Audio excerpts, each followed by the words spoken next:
ರಾಜ್ಯ ಮಟ್ಟದ NMMS ಪರೀಕ್ಷೆಯ ಪರೀಕ್ಷಾ ತಯಾರಿಗೆ ಸಂಬಂಧಪಟ್ಟಂತೆ ಅದರಲ್ಲಿರುವ ಎರಡನೇ ಪತ್ರಿಕೆ ಸ್ಯಾಟ್ ಪೇಪರ್ನಲ್ಲಿರುವಂತಹ ವಿಜ್ಞಾನ ವಿಷಯಕ್ಕೆ ಸಂಬಂಧಪಟ್ಟಂತೆ 2020-21ನೇ ಸಾಲಿನ ಪ್ರಶ್ನೆ ಪತ್ರಿಕೆಯಲ್ಲಿರುವಂಥ ಪ್ರಶ್ನೆಗಳನ್ನು ಸೂಕ್ತ ವಿವರಣೆಯೊಂದಿಗೆ ಅವುಗಳನ್ನು ಬಿಡಿಸ್ತಾ ಹೋಗೋಣ. ಬನ್ನಿ ಸ್ನೇಹಿತರೆ, ಹಂಗಾರೆ ನಾವು ಇಲ್ಲಿವರೆಗೂ ಕೂಡ 2021ನೇ ಸಾಲಿನ ಭೌತಶಾಸ್ತ್ರಕ್ಕೆ ಸಂಬಂಧಪಟ್ಟಂಥ ಪ್ರಶ್ನೆಗಳನ್ನು ಒಂದು ಬೇರೆ ವಿಡಿಯೋದಲ್ಲಿ ನಾವು ಇದನ್ನು ಚರ್ಚೆ ಮಾಡಿದ್ದೀವಿ, ಅನೇಕ ಸಮಸ್ಯೆಗಳನ್ನು ಬಿಡಿಸಿದ್ದೀವಿ.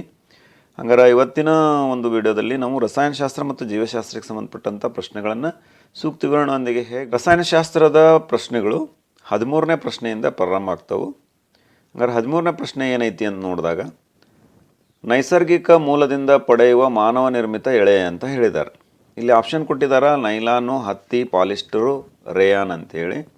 ಹಂಗಾರೆ ನಿಮಗಲ್ಲಿ ಒಂದು ವಿದ್ಯಾರ್ಥಿಗಳೇ ಗೊತ್ತಿರಲಿ, ಬೇರೆ ಬೇರೆ ಎಲ್ಲ ನಾವು ಎಳೆಗಳು, ಸಂಶ್ಲೇಷಿತ ಎಳೆಗಳು ಮತ್ತು ಪ್ಲಾಸ್ಟಿಕ್ಗಳು ಅನ್ನುವಂತಹ 8ನೇ ತರಗತಿಯ ಚಾಪ್ಟರ್ ಮೇಲಿರುವಂಥ ಪ್ರಶ್ನೆ ಇದು. ಇಲ್ಲಿ ನೈಲಾನು ಅಂತ ಅಂದ ಕೂಡಲೇ ನಾವೇನು ಮಾಡ್ತೀವಿ, ಇದು ಒಂದು ಕೂಡ ಸಂಶ್ಲೇಷಿತ ಮಾನವ ನಿರ್ಮಿತ ಎಳೆ, ಇದು ಸಂಪೂರ್ಣವಾಗಿ ಕೃತಕವಾದದ್ದು.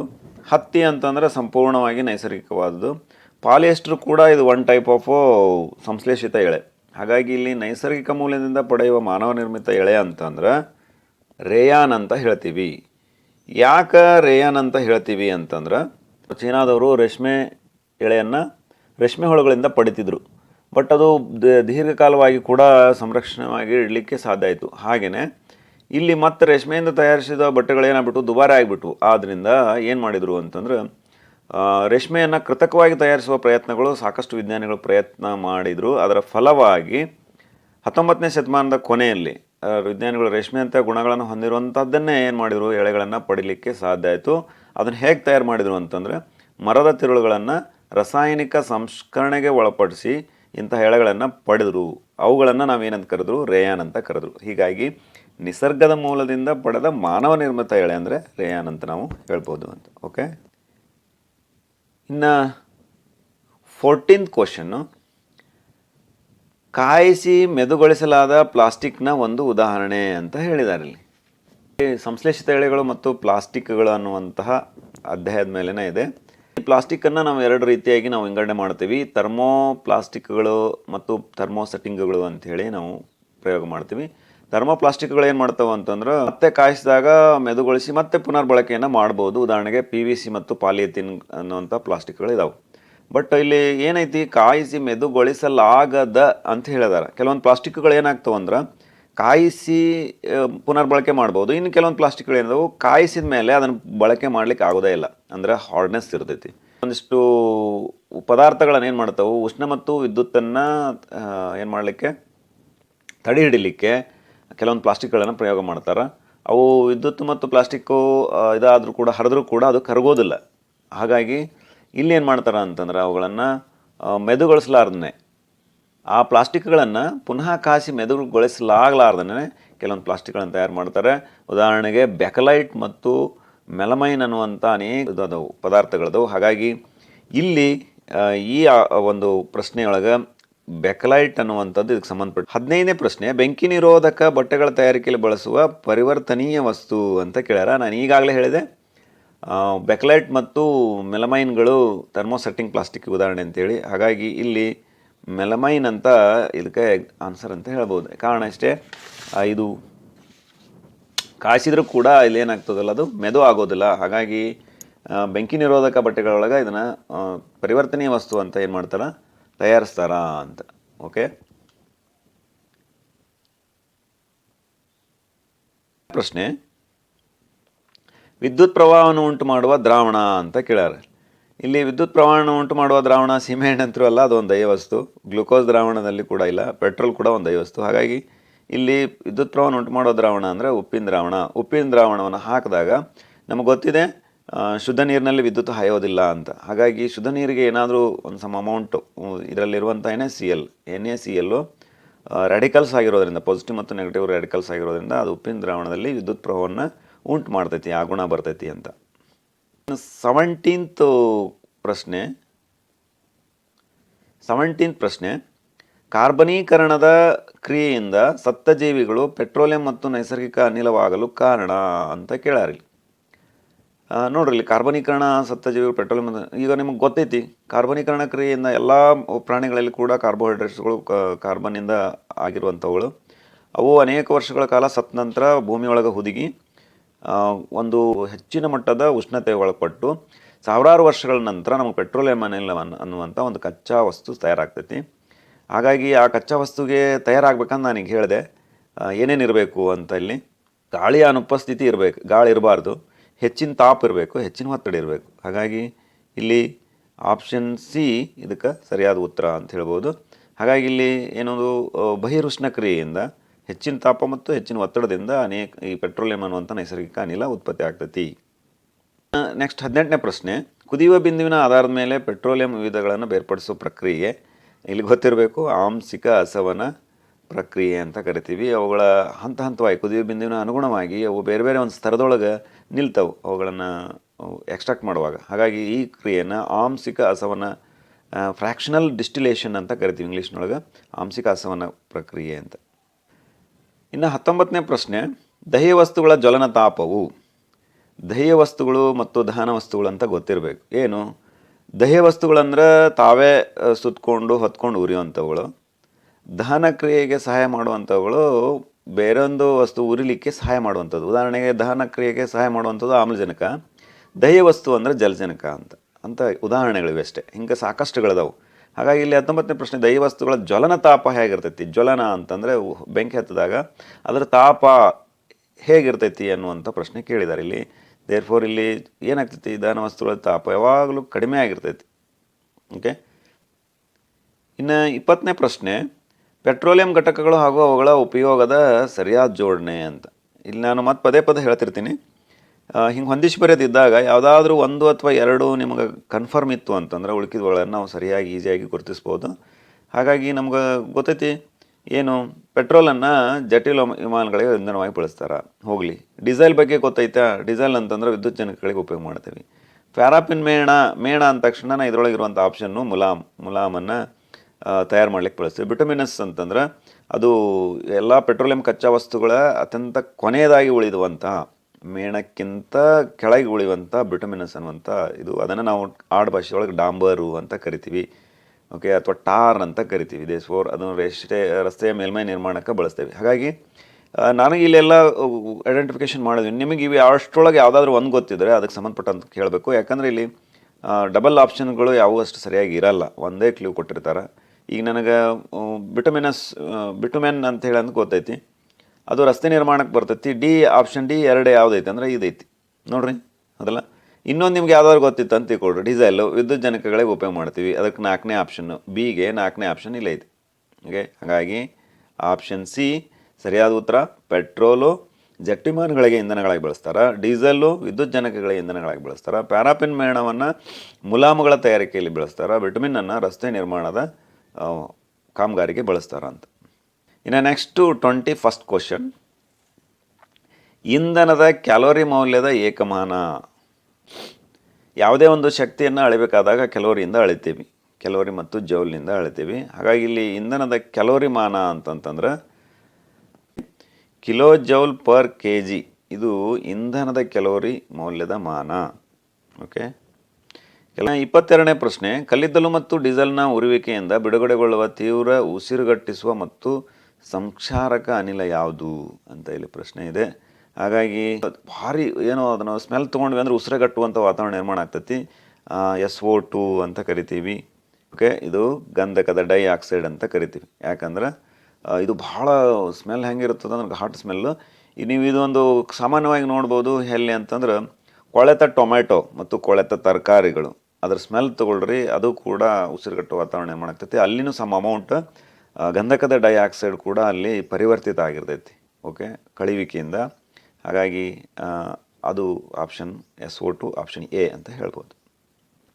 ಇನ್ನು ನೆಕ್ಸ್ಟ್ ಪ್ರಶ್ನೆ, ಮಾವಿನಕಾಯಲ್ಲಿ ಕಂಡುಬರುವ ಆಮ್ಲ ಅಂತ. ಇಲ್ಲಿ ಆಮ್ಲಗಳು ಗೊತ್ತಿರಬೇಕು, ಜೈವಿಕ ಆಮ್ಲಗಳು ಯಾವುದ್ರಲ್ಲಿ ಏನಿರ್ತೈತಿ ಅಂಥೇಳಿ ನಾನು ಹಾಗೆ ಹೇಳ್ತಿದ್ದೀನಿ, ಪಟ್ಟಿ ಮಾಡ್ಕೊಳ್ರಿ. ಫಸ್ಟ್ ಒನ್ನು ಆಕ್ಸಲಿಕ್ ಆಮ್ಲವು ಟೊಮೆಟೊ ಹಣ್ಣಲ್ಲಿ ಇರ್ತೈತಿ. ಫಾರ್ಮಿಕ್ ಆಮ್ಲ ಇದು ಇರುವೆ ಕಡಿತದಲ್ಲ, ಇರುವೆ ಕಡಿತೈತಿ. ಆಮೇಲೆ ಚುಳ್ಚಿ ಗಿಡ ಅಂತ ಕರಿತೀವಿ ನಾವು, ಚುಳ್ಚಿ. ಆ ತಪ್ಪಲದ್ದು ಏನಾದ್ರು ಚರ್ಮಕ್ಕೆ ಸ್ಪರ್ಶ ಆತಂದ್ರೆ ತಿಂಡಿ ಬಿಡ್ತದಲ್ಲ, ಅದರಲ್ಲಿರುವಂಥದ್ದು ಫಾರ್ಮಿಕ್ ಆಮ್ಲ.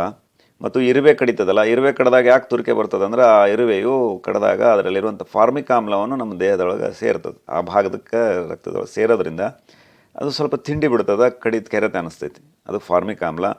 ಇನ್ನು ಲ್ಯಾಕ್ಟಿಕ್ ಆಮ್ಲ ಅಂತಂದ್ರೆ ಮೊಸರಿನಲ್ಲಿರುವಂಥದ್ದು, ಹಾಲು ಲ್ಯಾಕ್ಟಿಕ್ ಆ್ಯಸಿಡ್ಡು, ಹಾಲು ಪರಿವರ್ತಿತ ಆಗಿ ಮೊಸರಾದಾಗ ಲ್ಯಾಕ್ಟಿಕ್ ಆಮ್ಲ ಉತ್ಪತ್ತಿ ಆಗ್ತೈತಿ. ಇನ್ನು ಟಾರ್ಟಾರಿಕ್ ಆಮ್ಲ ಇದು ಹುಣಸೆ ಹುಳಿ ಮತ್ತು ಮಾವಿನಕಾಯಿ ಇಂತಹ ಒಂದು ವಸ್ತುವಿನಲ್ಲಿರುವಂಥದ್ದು. ಸಿಟ್ರಿಕ್ ಆ್ಯಸಿಡ್ ಅಂತ ಗೊತ್ತೈತಿ, ಲಿಂಬೆಹಣ್ಣು, ಮೋಸಂಬಿ ಹಣ್ಣು ಮತ್ತು ಕಿತ್ತಲೆ ಹಣ್ಣಿನಲ್ಲಿ ಸಿಟ್ರಿಕ್ ಆ್ಯಸಿಡ್ ಇರುತ್ತೆ. ಹೀಗೆ ಜೈವಿಕ ಆಮ್ಲಗಳು ನಮ್ಮಲ್ಲೆಲ್ಲ ಗೊತ್ತಿರಬೇಕು. ಹಾಗಾಗಿ ಇಲ್ಲಿ ಕೇಳುವಂಥ ಪ್ರಶ್ನೆ ಮಾವಿನಕಾಯಲ್ಲಿ ಕಂಡುಬರುವಂಥದ್ದು ಟಾರ್ಟಾರಿಕ್ ಆಮ್ಲ. ಇದು ಹುಣಸೆ ಹಣ್ಣಿನಲ್ಲೂ ಕೂಡ ಟಾರ್ಟಾರಿಕ್ ಆಮ್ಲನೇ ಇರ್ತೈತಿ. ಓಕೆ, ಇನ್ನು ಮುಂದಿನ ಒಂದು ಪ್ರಶ್ನೆ ಜೀವಶಾಸ್ತ್ರಗಳಿಗೆ ಸಂಬಂಧಪಟ್ಟಂಥ ಪ್ರಶ್ನೆಗಳು. ಏನು ರಸಗೊಬ್ಬರಕ್ಕೆ ಸಂಬಂಧಪಟ್ಟಂತೆ ಸರಿಯಾದ ಹೇಳಿಕೆ ಯಾವುದು ಅಂತ ಕೇಳ್ಯಾರ. 24ನೇ ಪ್ರಶ್ನೆ. ಇಲ್ಲಿ ಆಪ್ಷನ್ ಕೊಟ್ಟಾರ. ಸಾವಯವ ಸ್ವರೂಪ ಹೊಂದಿದೆ, ಮಾನವ ನಿರ್ಮಿತ ನಿರವಯ ಲವಣವಾಗಿದೆ, ಸಾಕಷ್ಟು ಹ್ಯೂಮಸ್ ಮಣ್ಣಿಗೆ ಒದಗಿಸಿದೆ, ಸಾಪೇಕ್ಷವಾಗಿ ಸಸ್ಯಪೋಷಕಗಳನ್ನು ಕಡಿಮೆ ಪ್ರಮಾಣದಲ್ಲಿ ಹೊಂದಿದೆ ಅಂತ. ಇಲ್ಲಿ ರಸಗೊಬ್ಬರ ಅಂದ ತಕ್ಷಣವೇ ಇದು ಒಂದು ಕೃತಕವಾದಂಥ ಗೊಬ್ಬರ. ಕೃತಕವಾಗಿ ರಾಸಾಯನಿಕವಾಗಿ ನಾವು ಸಸ್ಯಗಳಿಗೆ ಬೇಕಾದ ಪೋಷಕಾಂಶಗಳನ್ನು ಮಾನವ ನಿರ್ಮಿತವಾಗಿ ತಯಾರು ಮಾಡ್ತೀವಿ. ಹಾಗಾಗಿ ಮಾನವ ನಿರ್ಮಿತ ಇದು ಸಾವಯವ ಅಲ್ಲ. ಸಾವಯವ ಅಂತಂದರೆ ನಿಮ್ಗೆ ಗೊತ್ತಿರಲಿ, ಮತ್ತು ನಿರವಯವ ಅಂದರೆ ಇವೆರಡು ಡಿಫ್ರೆನ್ಸ್ ಗೊತ್ತಿರಲಿ. ಸಾವಯವ ಅಂತಂದರೆ ಸಸ್ಯಗಳಿಂದ ಮತ್ತು ಪ್ರಾಣಿಗಳಿಂದ ಅವುಗಳ ವಿಸರ್ಜಿತ ವಸ್ತುಗಳಿಂದಾಗಲಿ ಅಥವಾ ಅದರ ಕೊಳೆತ ವಸ್ತುಗಳಿಂದಾಗಲಿ ಅದರ ಭಾಗಗಳಿಂದಾಗಲಿ ದೊರೆಯುವಂಥ ವಸ್ತುಗಳನ್ನು ಸಾವಯವ ಅಂತ ಕರಿತೀವಿ. ನಿರವಯವ ಅಂತಂದರೆ ಇದನ್ನು ಬಿಟ್ಟಿರುವಂಥ ಕೃತಕ ವಸ್ತುಗಳಿಂದ, ರಾಸಾಯನಿಕ ವಸ್ತುಗಳಿಂದ ದೊರೆಯುವಂಥದ್ದು. ಹಾಗಾಗಿ ಇಲ್ಲಿ ಆಪ್ಷನ್ ಬಿ ಏನಂತ ಸರಿಯಾದ ಉತ್ತರ ಅಂತ ಇಲ್ಲಿ ನಾವು ಹೇಳ್ಬೋದು. 25th question. ಅತಿಥೇಯ ಜೀವಿಯ ಕೋಶದೊಳಗೆ ಮಾತ್ರ ಸಂತಾನೋತ್ಪತ್ತಿ ಮಾಡುವ ಸೂಕ್ಷ್ಮಜೀವಿ ಅಂತ ಕೇಳ್ಯಾರ. ಇಲ್ಲಿ ಅತಿಥೇಯ ಜೀವಿಯ ಕೋಶದೊಳಗೆ ಅಂದರೆ ಮತ್ತೊಂದು ಜೀವಿಯ ಗೆಸ್ಟ್ ಲಿವಿಂಗ್ ಥಿಂಗ್ಸ್ ಅಂತ ಕರಿತೀವಿ ನಾವು ಅದನ್ನು. ಹಾಗಾಗಿ ಇಲ್ಲಿ ವೈರಸ್ ಮಾತ್ರ ಹಂಗೆ ಅತಿಥೇಯ ಜೀವಿಯ ಕೋಶದೊಳಗೆ ಸಂತಾನೋತ್ಪತ್ತಿ ಮಾಡುವ ಜೀವಿಗಳಾಗೈತಿ. ಓಕೆ, ಬ್ಯಾಕ್ಟೀರಿಯಾಗಳು, ಶಿಲೀಂಧ್ರಗಳು, ಪ್ರೋಟೋಸೋವಾಗಳು ಅವಕ್ಕೆ ಒಂದೊಂದು ಏನಾದರೂ ಒಂದು ಬೇಕು ಮೂಲ. ಹಾಗಾಗಿ ಜೀವಿ ಅಂತಂದ ತಕ್ಷಣ ವೈರಸ್ಸು ಜೀವಿಯ ದೇಹದೊಳಗೆ ಮಲ್ಟಿಪಲ್ ಆಗಿ ಅದು ನಿರ್ಮಾಣ ಹೊಂದೈತಿ ಅಂತ. ಓಕೆ, 26ನೇ ಪ್ರಶ್ನೆ. ವಿಜ್ಞಾನಿಗಳು ಮತ್ತು ಅವರ ಕೊಡುಗೆಗಳ ಸರಿಯಾದ ಹೊಂದಾಣಿಕೆ. ಇಲ್ಲಿ ಯಾವುದಾದ್ರೂ ಒಂದು 2-3 ಅಂಶಗಳು ಗೊತ್ತಿತ್ತಂದ್ರೆ ನಿಮಗೆ ಇವೆಲ್ಲವುಗಳನ್ನು ಹೊಂದಾಣಿಕೆ ಮಾಡ್ಬೋದು. ಈಗ ಇಲ್ಲಿ ಲೂಯಿ ಪಾಶ್ಚರ್ಗೆ ಸಂಬಂಧಪಟ್ಟಂತೆ ಮತ್ತು ಅಲೆಕ್ಸಾಂಡರ್ ಫ್ಲೆಮಿಂಗು, ಎಡ್ವರ್ಡ್ ಜೆನ್ನರು, ರಾಬರ್ಟ್ ಕೋಚ್ ಅಂಥೇಳಿ ಇಲ್ಲಿ ಇಷ್ಟು ಮಂದಿ ಒಳಗೆ ಯಾರ್ಯಾರು ಒಂದಿಷ್ಟು ಗೊತ್ತಿತ್ತು ಅಂತಂದ್ರೆ ನಮ್ಗೆ ಅದನ್ನು ಡಿಟೆಕ್ಟ್ ಮಾಡ್ಬೋದು. ಹಾಗಾಗಿ ಇಲ್ಲಿ ಅಲೆಕ್ಸಾಂಡರ್ ಫ್ಲೆಮಿಂಗ್ ಅಂತ ನಮಗೆ ಗೊತ್ತೈತಿ, ಏನು ಪೆನ್ಸಿಲಿನ್ ಆವಿಷ್ಕಾರ ಮಾಡಿದರು. ಓಕೆ, ಸಿಡುಬು ರೋಗಗಳಿಗೆ ಯಾರು ಕಂಡುಹಿಡಿದ್ರು? Edward Jenner ಕಂಡುಹಿಡಿದ್ರು. ಆಮೇಲೆ ರಾಬರ್ಟ್ ಕೋಚ್ ಅವರು ಬೆಸಿಲಿಸ್ ಅಂಥ್ರಾಸಿಸ್ ಆವಿಷ್ಕಾರವನ್ನು ಮಾಡಿದರು. ಲೂಯಿ ಪಾಶ್ಚರ್ ಅವರು ಹುದುಕಿ ಆವಿಷ್ಕಾರ ಮಾಡಿದರು. ಹಂಗಂದ್ರೆ ಇಷ್ಟರೊಳಗೆ ಯಾವುದಾದ್ರೂ ಒಂದು ಗೊತ್ತಿದ್ರೆ ನೋಡಿರಿ, ಡಿಟೆಕ್ಟಿವ್ ಇಲ್ಲೆಲ್ಲ ಯಾವುದು ಸೇಮ್ ಇವು ಇಲ್ಲ, ಒಂದು ಅಥವಾ 2 ಗೊತ್ತಿದ್ರೆ ಇವುಗಳನ್ನು ಈಸಿಯಾಗಿ ಡಿಟೆಕ್ಟ್ ಮಾಡ್ಬೋದು. ಹಾಗಾಗಿ ಇಲ್ಲಿ ಆಪ್ಷನ್ನು ಎ ಸರಿಯಾದ ಉತ್ತರ. ಲೂಯಿ ಪಾಶ್ಚರ್ ಅವರು ಹುದುಗುವಿಕೆಯನ್ನು ಆವಿಷ್ಕಾರ ಮಾಡಿದರು. ಅಲೆಕ್ಸಾಂಡರ್ ಫ್ಲೆಮಿಂಗ್ ಅವರು ಪೆನ್ಸಿಲನ್ನು ಕಂಡುಹಿಡಿತಾರೆ. ಎಡ್ವರ್ಡ್ ಜೆನ್ನರ್ ಅವರು ಸಿಡುಬು ರೋಗಕ್ಕೆ ಲಸಿಕೆಯನ್ನು ಕಂಡುಹಿಡಿತಾರೆ. ರಾಬರ್ಟ್ ಕೋಚ್ ಅವರು ಬೆಸಿಲಸ್ ಅಂಥ್ರಾಸಿಸ್ ಅಂತಂದು ಅಂಥ್ರಾಕ್ಸ್ ರೋಗಕ್ಕೆ ಅಂದರೆ ಹುಚ್ಚುನಾಯಿ ಕಡಿತಕ್ಕೆ ರೋಗಕ್ಕೆ ಅವರು ಇಂಜೆಕ್ಷನನ್ನು ಲಸಿಕೆಯನ್ನು ಕಂಡುಹಿಡಿತಾರೆ. ಇನ್ನು 27ನೇ ಪ್ರಶ್ನೆ. ಮಣ್ಣನ್ನು ತಿರುವಿ ಹಾಕಿ ಸಡಿಲುಗೊಳಿಸುವ ಕ್ರಿಯೆ. ಇಲ್ಲೇ ಭಾಳ ಇದು ಏನು ಒಕ್ಕಲತನದಕ್ಕೆ ಸಂಬಂಧಪಟ್ಟಂಥ ಅದಕ್ಕೆ ಫ್ಯಾಮಿಲಿ ಇತ್ತಂದ್ರೆ ಬೇಗ ಅರ್ಥ ಆಗ್ತೈತಿ. ಮಣ್ಣನ್ನು ತಿರುವಿ ಹಾಕೋದು ಮೇಲಿಂದ ಕೆಳಗದ ಮೇಲೆ ಅಂದರೆ ಸತ್ವ ಇದ್ದದ್ದು ಮತ್ತು ಮೇಲೆ ಪೋಷಕಾಂಶಕ್ಕೆ ಬೇಕಾದಂಥದ್ದು ಸಸ್ಯಗಳಿಗೆ ಬರುವಂಥದ್ದು, ಅದನ್ನು ನಾವು ಏನಂತೀವಿ? ಉಳುಮೆ ಅಂತ ಕರಿತೀವಿ. ಉಳುಮೆ ಮಾಡೋದು. ಕೊಯ್ಲು ಅಂತಂದ್ರೆ ಕಟಾವಣೆ ಮಾಡೋದು. ಬಿತ್ತನೆ ಅಂದ್ರೆ ಬೀಜಗಳನ್ನು ಹಾಕೋದು. ಒಕ್ಕಣೆ ಅಂದ್ರೆ ಧಾನ್ಯಗಳನ್ನು ಬೇರ್ಪಡಿಸೋದು ಹೊಟ್ಟಿನಿಂದ ಅಂತ. ಹಾಗಾಗಿ ಇಲ್ಲಿ ಉಳುಮೆ ಅನ್ನೋದು ಸರಿಯಾದ ಉತ್ತರ. ಇನ್ನು 28ನೇ ಪ್ರಶ್ನೆ.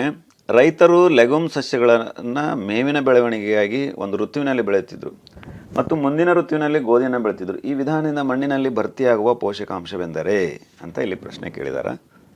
ವಿದ್ಯಾರ್ಥಿಗಳಿಗೆ ಗೊತ್ತಿರಲಿ, ಲೆಗುಮ್ ಸಸ್ಯಗಳು ಅಂತಂದ್ರೆ ಅದರ ಒಂದಿಷ್ಟು ಅರ್ಥ ಗೊತ್ತಿರಬೇಕು. ಲೆಗುಮ್ ಅಂತಂದ್ರೆ ದ್ವಿದಳ ಜಾತಿಗೆ ಸೇರಿದ ಸಸ್ಯಗಳು ಅಂತ ಇಲ್ಲಿ ನಾವು ಹೇಳ್ತೀವಿ. ಒಂದು ಗೊತ್ತಿರಲಿ, ಸಸ್ಯಗಳಿಗೆ ನೈಟ್ರೋಜನ್ ಅನ್ನೋದು ಬಹಳ ಅವಶ್ಯ. ಇದರ ಆಪ್ಷನ್ನು ನೈಟ್ರೋಜನ್ ಅಂತ ಸರಿಯಾದ ಉತ್ತರ. ಈಗ ಅದ್ರ ಬಗ್ಗೆ ನಾನು 2 ವಿಷಯಗಳನ್ನು ಹಂಚ್ಕೊಳ್ತಿದ್ದೀನಿ. ನೈಟ್ರೋಜನ್ನು ಸಸ್ಯಗಳಿಗೆ ಅತ್ಯಂತ ಪ್ರಮುಖವಾಗಿ ಬೇಕಾದಂಥ ಒಂದು ಪೋಷಕಾಂಶ. ನೈಟ್ರೋಜನ್ನು ಎದಕ್ಕೆ ಬೇಕಪ್ಪ ನಮ್ಗೆ ಅಂತಂದ್ರೆ ಭಾಳ ಅವಶ್ಯಕ ಐತಿ.